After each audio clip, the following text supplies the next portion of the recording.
This is just such an embarrassment that I really understand why Disney hid this information for so long. I mean, it's been now 6 years plus, and only now through Forbes have we realized the true gravity, the true situation of how much they lost with the Rise of Skywalker. So here's a tidbit from Forbes, and they say Disney has revealed the total cost of the Rise of Skywalker. It was $593.7 million. So almost $594 million.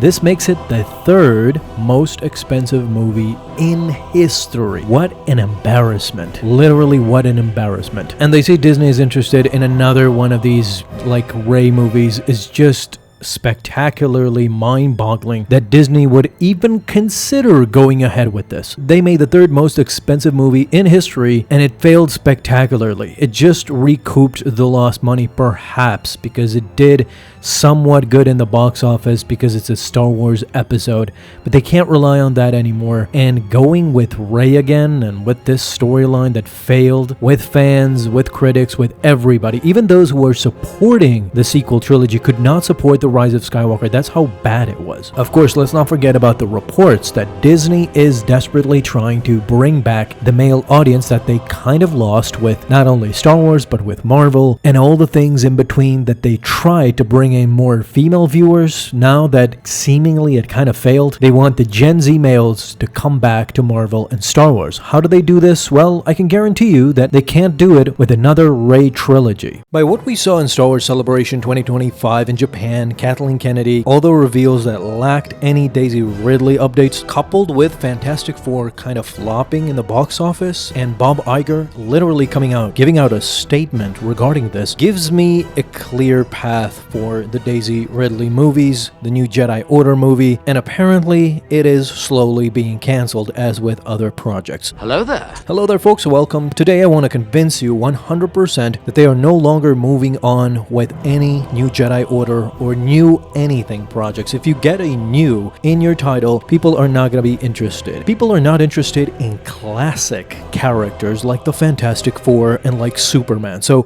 you go to the box office right now and you see a mediocre showing of fandom. So fans are going the first opening weekends, giving their money, and then weekend 2 comes by and just it's a steep drop off. So basically what's happening is that fans literally, as we've talked about for years and years, showing their frustration and complaints with their own wallets. And this, guys, if you look at it, has kind of been made clear with Star Wars Celebration 2025. So in that celebration, what did we get? We got some guests that we've seen before, some new guests, most notably Sean Levy, Ryan Gosling. They showed the new logo and talked about Star Wars Starfighter, a movie that is going to be coming out very soon after Mandalorian and Grogu. So Dave Filoni, Jon Favreau, all of them talked about what can we expect from Mandalorian and Grogu. I've said previously that we have a schism in Lucasfilm between Kathleen Kennedy and Dave Filoni. So what's Dave Filoni doing? Dave Filoni is taking the canon that was previous to Disney. So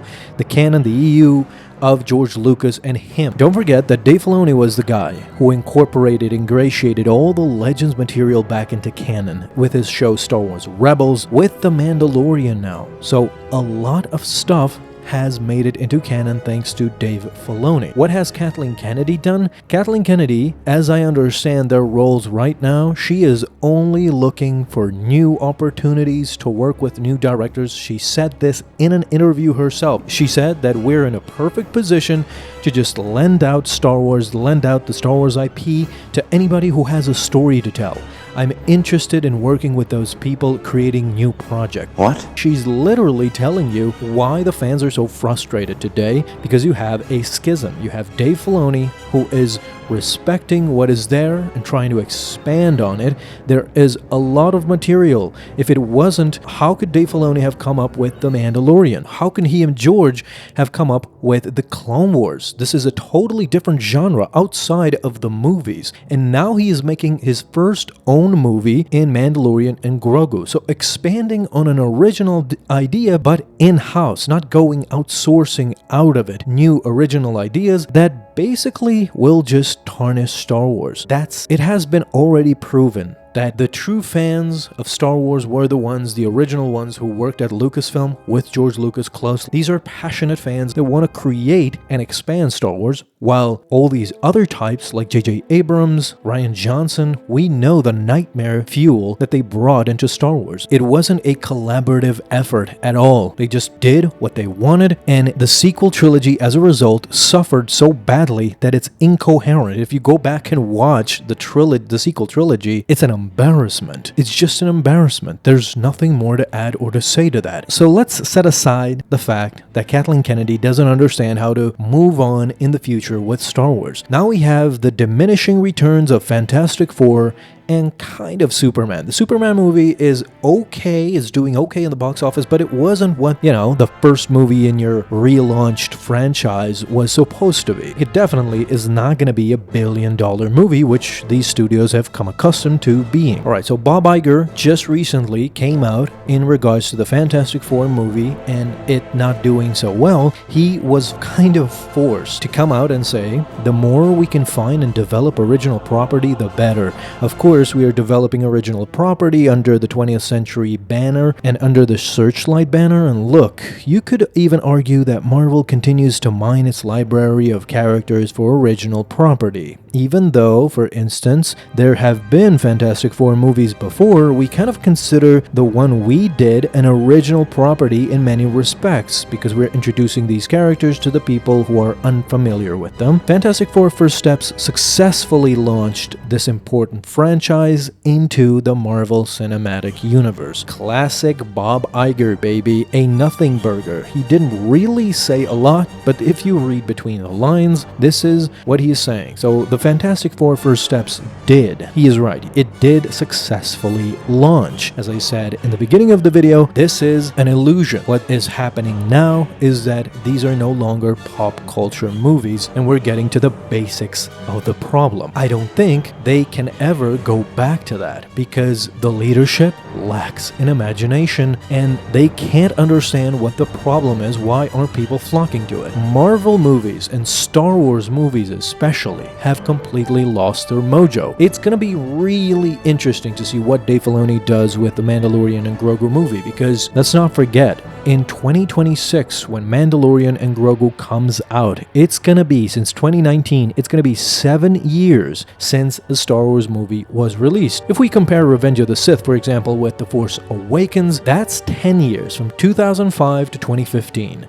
It's kind of there, it's kind of in that area. Not 10 years, but 7 years is a good enough gap with no movies in the theater. So let's see what The Mandalorian and Grogu does before we judge what Star Wars come back. The problem is that even if The Mandalorian and Grogu comes out, Kathleen Kennedy being still there, she is planning to do all sorts of non sequitur movies. Movies that go back 25,000 years at the beginning of the Jedi Order, while Dave Filoni is making movies after Return of the Jedi. It's completely baffling to me how there's no connectivity. It's just a mishmash of movies. Whoever wants to come and do whatever they like, and this is my frustration right now. But I think this idea might have finally been scrapped thanks to Bob Iger coming out and literally acknowledging a kind of a stumbling. He is trying to save face, saying that there have been Fantastic Four movies in the past. Maybe that's why this was a successful launch, but it's not going to be the biggest Marvel movie in the franchise. The problem is he sees the writing on the wall. First weekend, everybody's going to go and see it. The fandom, the real fans. And then nobody's going to go watch, because you need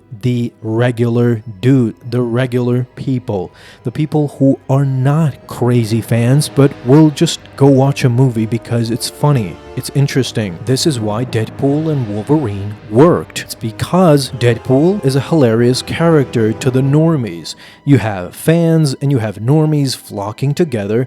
Wolverine, a classic character. Since decades and decades, people know about it. Hugh Jackman coming back to play Wolverine again. So, two classic characters coming back in a hilarious kind of action comedy, and it just serves the normies more so so than the fans. You have something for the fans and something for the normies. This is how you get the big bucks. And by what I've read, what Dave Filoni has said about The Mandalorian and Grogu, I think he is going back to that. He is going back to the classics, where it isn't just about lore and just ultimate fans coming to watch the movie, knowing everything, how it connects to the universe, but it's just going to be also about regular folk that come into the cinema, enjoy the movie, go out and say, okay, that was fun, that was a good movie. Word of mouth will spread, more people will flock to it, come watch it, and that's how it goes. If you watch the Fantastic Four, it's a good movie, but most of these movies now have become bland. The problem with it is, first of all, the retro look has become boring. So in the Fantastic Four, for me, the retro look was good and thought of, but it is already played out to such a humongous level that it's become boring. Then you have Galactus, then you have the Silver Surfer, then you have Franklin Richards, Sue's kid. So there's so much, they're throwing so much at you, and the post-credit scene is literally Doctor Doom getting his face healed by Franklin Richards. So there's so much into it that normies are just gonna go, huh? What? So they're not gonna get it. This is, I feel, how they lost their track and lost their path. I had the same problem with Superman. Superman is a classic tale. It's a great movie. You should go watch it. It's a refreshing restart. James Gunn did a good job. My problem with it, of course, there's a myriad of characters. Good guys, anti-heroes, bad guys. There's so much to keep track of. I feel the frustration. I literally do. Luke Skywalker perhaps returning to the silver screen again. Imagine how exciting that would be, and why Kathleen Kennedy hasn't done it in freaking 15 years. I just don't get it. I don't understand it. Luke Skywalker, I'm talking about a prime Luke Skywalker, mind you, not a decrepit sequel trilogy Luke Skywalker, but what do I know? I've been a Star Wars fan since I was a kid, and Kathleen Kennedy is a billionaire CEO, so good thinking. Thank you guys so much for watching this video. I'm gonna see you soon, but until then, may the Force be with you.